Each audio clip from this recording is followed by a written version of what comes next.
Bismillahirrahmanirrahim. Assalamualaikum warahmatullahi wabarakatuh. Apa khabar? Okey, baik.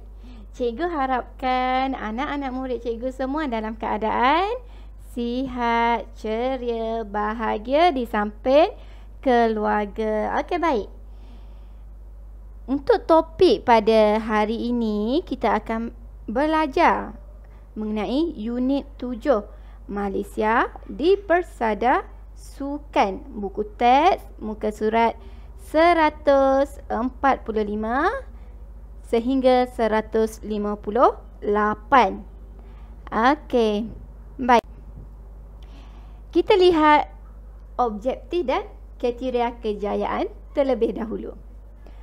Membincangkan peranan sukan sebagai atlet, perpaduan dan kerohanian kaum. Yang kedua, murid dapat menyatakan pencapaian Malaysia dalam bidang sukan di peringkat kebangsaan dan antarabangsa.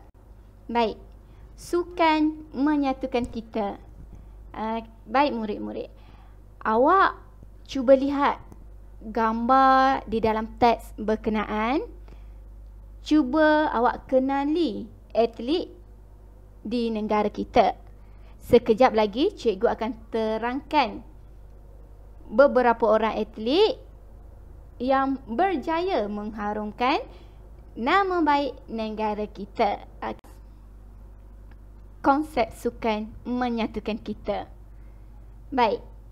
Situasi 1. Cikgu akan terangkan situasi 1 terlebih dahulu. Okey, baik. Cikgu nak awak fahami dan dengar baik-baik.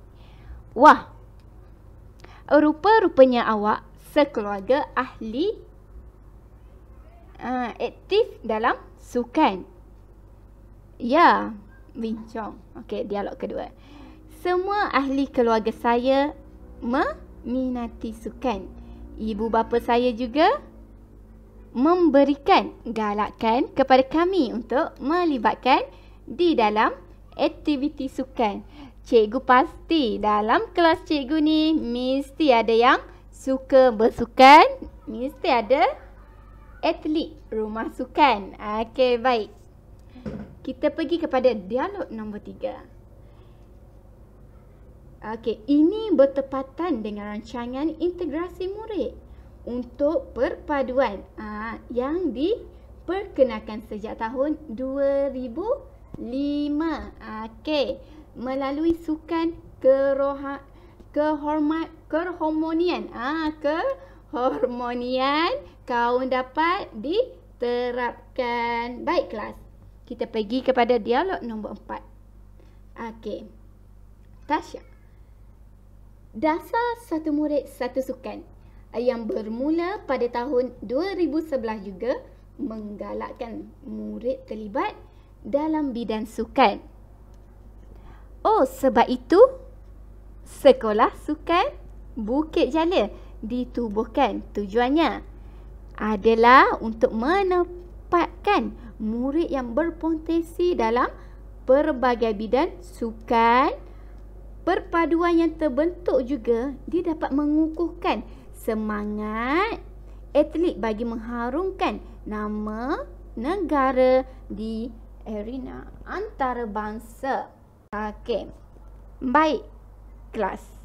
Kita pergi kepada situasi 2. Cikgu nak awak baca dan fahami dan dengar baik-baik tentang penerangan daripada cikgu.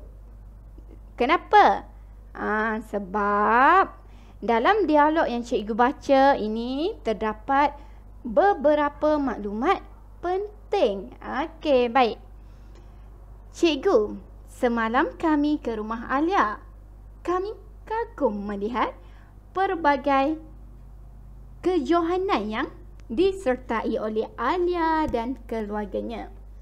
Bagaimanakah kami boleh menyertai kejohanan seperti itu, cikgu? Bagus, Kak. Bagus. Bagus jika kamu semua berminat dengan sukan.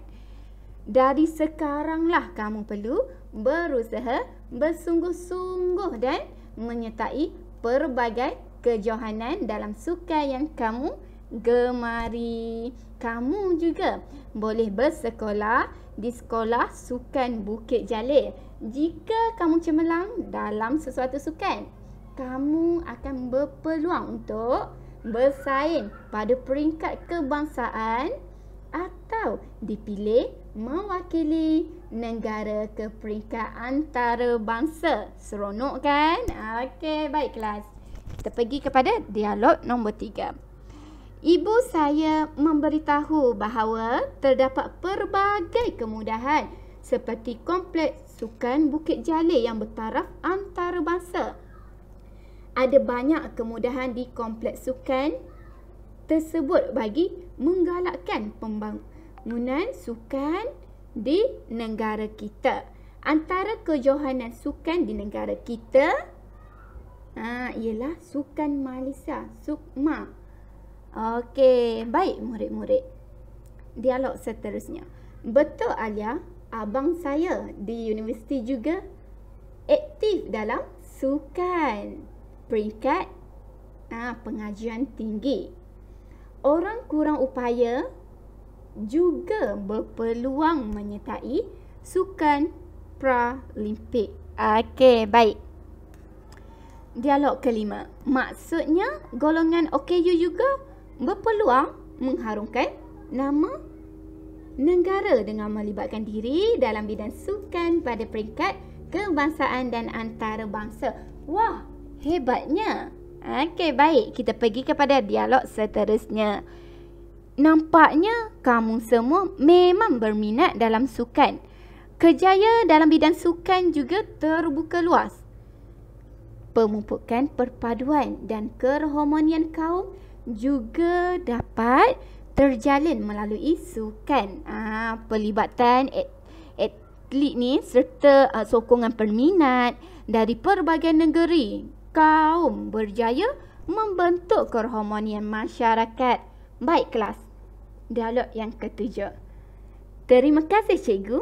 Jika begitu, saya ingin belajar bersungguh-sungguh untuk menyertai sekolah sukan supaya dapat menjadi ahli sukan yang berjaya. Okey, baik. Okey, baik murid-murid. Okey. Cikgu nak kamu selepas habis kelas, cikgu nak kamu cuba cari gambar atlet sukan negara yang awak suka, yang kamu minat. Dan cikgu minta kamu hasilkan satu kad ucapan. Tak kisahlah kamu nak pilih atlet mana-mana, terpulang. Cikgu bagi pilihan. Setiap orang ada pilihan sendiri. Okey, baik. Malaysia boleh. Okey, kita tengok. Pencapaian gemilang negara dalam bidang sukan pada peringkat kebangsaan dan antarabangsa telah terukir sejak era sebelum kemerdekaan. Kegemilangan yang dicapai ini telah berjaya mengharumkan nama negara. Contohnya dalam sukan bola sepak. Okey, baik murid. Cikgu nak awak baca, awak fahami maklumat tersebut. Okey. Okey, baik. Okey, untuk memastikan awak memahami dialog yang cikgu baca dan awak baca, cikgu nak kita sama-sama melengkapkan usaha-usaha yang dilakukan oleh kerajaan. Okey, terdapat 4. Okey. Penubuhan untuk menempatkan murid yang mempunyai potensi dalam bidang sukan. Apa jawapan dia? Sekolah Bukit Jalil. Ada dalam dialog. Ada dalam dialog tadi. Okey, kedua. Dasar telah diwujudkan mula tahun 2011. Dasar apa? Ada juga dalam dialog. Satu murid, satu sukan. Okey, baik. Nombor 3. Pada setiap tahun, kejohanan dianjurkan untuk mengembangkan bakat murid dalam bidang sukan. Kejohanan apa? Majlis Sukan Sekolah-Sekolah Malaysia. Jawapan ni ada dalam dialog juga. Yang keempat, pergerakan rancangan integrasi murid untuk perpaduan. Bermula sejak tahun 2005. Cikgu nak kamu semua ingat dan cuba fahami. Okey. Malaysiaku gemilang. Okey. Jadi, yang ni pun sama. Cikgu nak awak baca dan fahami apa yang dimaksudkan dengan sukan C, apa yang dimaksudkan dengan sukan Asia, apa yang dimaksudkan dengan sukan Commonwealth. Okey, baik. Cikgu nak bagi satu tip untuk kamu. Bila kamu baca, cuba kamu keluarkan isi-isi penting. Contoh tahun, peristiwa, apa lagi? Kejadian. Apa yang terjadi dalam sukan C. Sukan C, bila tertubuhnya? Kenapa orang panggil sukan C? Okey, cikgu nak awak baca dan fahami. Dan cuba keluarkan isi-isi penting. Okey, baik. Pastikan kamu baca dan fahami siapakah atlet, apa nama dia, apa pertandingan yang dia masuk, apa pencapaian dia. Okey, baik. Legenda bola sepak. Siapa tahu? Okey. Okey, bagi murid yang tahu, cikgu ucapkan tahniah lah. Okey, sebab legenda bola sepak ni, cikgu rasanya kamu semua belum lahir lagi. Okey, baik. Okey, cikgu nak awak baca dan fahami dan keluarkan isi-isi penting. Awak pilihlah mana-mana atlet yang awak. Okey, baik kelas. Bagi memastikan kamu semua faham mengenai isi pelajaran pada hari ini, jom kita jawab soalan di sebelah. Okey. Padankan pencapaian Malaysia berikut dengan kejohanan dan sukan yang betul. Baik kelas. Pertama, pasukan bola sepak negara telah mengondoh ibu emas kejohanan pada tahun 1989, 2000 dan 2011. Sukan apakah itu? Sukan C. Okey, baik kelas. Yang kedua, Malaysia berjaya memperoleh pungutan pingat terbaik pada tahun 2010 di New Delhi, India. Sukan apakah itu? Sukan Commonwealth. Okey, baik kelas. Malaysia menjadi juara pada tahun 1949, 1952, 1955, 1967 dan 1992 dalam kejohanan ini. Okey, baik. Kejohanan apakah ini? Kejohanan Piala Thomas. Okey, baiklah. Malaysia mencatatkan pencapaian terbaik apabila memenangi 9 pingat emas pada tahun 2010. Sukan apa itu? Sukan Olimpik. Okey, baiklah. Yang terakhir, Malaysia memenangi pingat perak dalam acara badminton pada tahun 1992, 1996, 2008 dan 2012. Sukan apakah itu? Sukan Asia. Okey, baiklah.